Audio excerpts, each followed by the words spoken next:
আপনি কি কখনো খেয়াল করেছেন মুখের ভেতরে ছোট একটা ঘা হয়েছে, কিন্তু সেই ছোট ঘাটাই ভাত খেতে দিচ্ছে না, চা খেলেই জ্বালা করছে, কথা বললেই ব্যথা করছে? অনেকেই ভাবেন, আরে ছোট ঘা, নিজে নিজেই সেরে যাবে। কিন্তু বয়স বাড়ার সঙ্গে সঙ্গে এই মুখের আলসারকে অবহেলা করা অনেক সময় ঠিক হয় না। আজকের ভিডিওটা ভয় দেখানোর জন্য নয়, বরং সহজ করে বোঝানোর জন্য। মুখের আলসার কেন হয়, কখন চিন্তা করবেন, আর কি করলে নিরাপদে ভালো থাকবেন। এই ভিডিওটা শেষ পর্যন্ত দেখুন, কারণ এটা আপনার বা আপনার পরিবারের খুব কাজে লাগবে। মুখের ঘা আসলে কি? মুখের আলসার মানে হল মুখের ভেতরে, জিভে, গালের ভেতরের দিকে, মাড়িতে বা ঠোঁটের ভেতরে ছোট বা বড় ক্ষত বা ঘা হওয়া।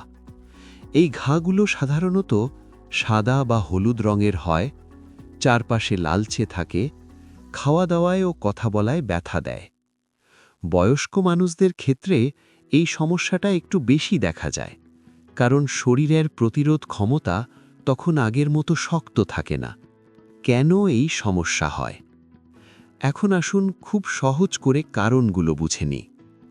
১. শরীরে ভিটামিনের ঘাটতি, বিশেষ করে ভিটামিন বি, ভিটামিন বি12, আয়রনের ঘাটতি। বয়স বাড়লে অনেক সময় খাবার ঠিকমতো হজম হয় না, ফলে এই ভিটামিনগুলো শরীরে কমে যায়। ২. পেট ঠিকমতো পরিষ্কার না হওয়া। যাদের কোষ্ঠকাঠিন্য থাকে, গ্যাস অম্বল হয়, পেট ভারী লাগে, তাদের মুখে বারবার ঘা হওয়া খুব সাধারণ ব্যাপার। পেট খারাপ সমান সমান মুখে ঘা, এই কথাটা মনে রাখবেন। ৩. বেশি ঝাল, টক বা গরম খাবার। বয়স্ক বয়সে যদি অতিরিক্ত লঙ্কা, আচার, খুব গরম চা, তেল মশলা বেশি খান, তাহলে মুখের ভেতরের চামড়া পুড়ে ঘা হতে পারে। ৪. দাঁতের সমস্যা। দাঁত মুখের ভেতরে ঘষা লাগালে ঘা হতে পারে। ৫. স্ট্রেস ও ঘুমের অভাব। অনেক বয়স্ক মানুষ বলেন যে ভাবনা খুব বেশি হচ্ছে, রাতে ঘুম ঠিক হয় না। হ্যাঁ, মানসিক চাপেও মুখে ঘা হতে পারে, এটা অনেকেই জানেন না। ৬. কিছু রোগ বা ওষুধ, ডায়াবেটিস, লিভারের সমস্যা, ক্যান্সারের চিকিৎসা, কিছু শক্ত ওষুধ, এসব কারণেও মুখে ঘা হতে পারে। কোন ভুলগুলো করলে সমস্যা বাড়ে? এখানে একটু সাবধান হওয়া দরকার। ১. আলসারে নিজে নিজে পাউডার বা অজানা ওষুধ লাগানো। ২. খুব গরম চা বা কফি খাওয়া। ৩. বারবার জিভ দিয়ে ঘা ছোঁয়া। ৪.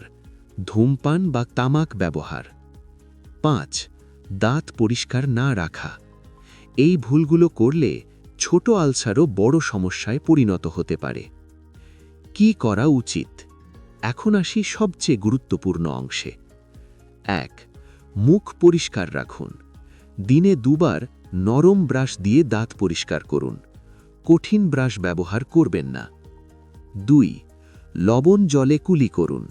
হালকা গরম জলেতে ১ চিমটে লবণ মিশিয়ে দিনে ২-৩ বার কুলি করুন। এটা খুব সহজ কিন্তু খুবই উপকারী। ৩. নরম ও সহজ খাবার খান।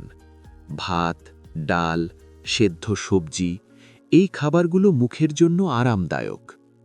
৪. পর্যাপ্ত জল পান করুন। মুখ শুকিয়ে গেলে আলসার বাড়ে, তাই জল খাওয়া খুব জরুরি। ৫.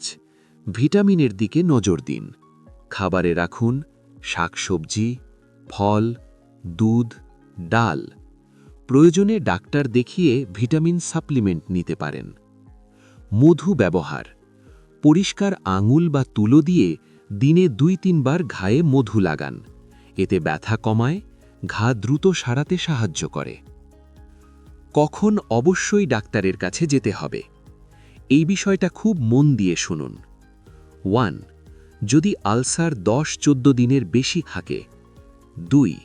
বারবার একই জায়গায় ঘা হয়। 3. খুব বেশি ব্যথা বা রক্তপাত হয়। 4. কথা বলা বা গিলতে অসুবিধা হয়। 5. ওজন কমতে থাকে। এই ক্ষেত্রে দেরি না করে ডাক্তারের কাছে অবশ্যই যান। ভয় পাওয়ায় কিছু নেই, কিন্তু অবহেলা করাও ঠিক নয়। সব শেষে আপনাদের একটা কথাই বলবো, মুখের ঘা সাধারণ সমস্যা। এটা লজ্জার কিছু নয়, ভয়েরও কিছু নয়। সঠিক যত্ন নিলে, সময়ে সচেতন হলে এই সমস্যা সহজেই নিয়ন্ত্রণে রাখা যায়। আপনার শরীরটা আপনার সবচেয়ে বড় সম্পদ। বয়স হয়েছে বলে নিজেকে অবহেলা করবেন না। এই ভিডিওটি যদি আপনার উপকারে আসে, তাহলে পাশে থাকা সাবস্ক্রাইব বাটনে ক্লিক করুন, ভিডিওটি লাইক করুন এবং আপনার মতো বয়স্ক মানুষদের সঙ্গে এই তথ্যটা শেয়ার করুন।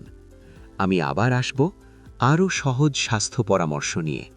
সুস্থ থাকুন, ভালো থাকুন।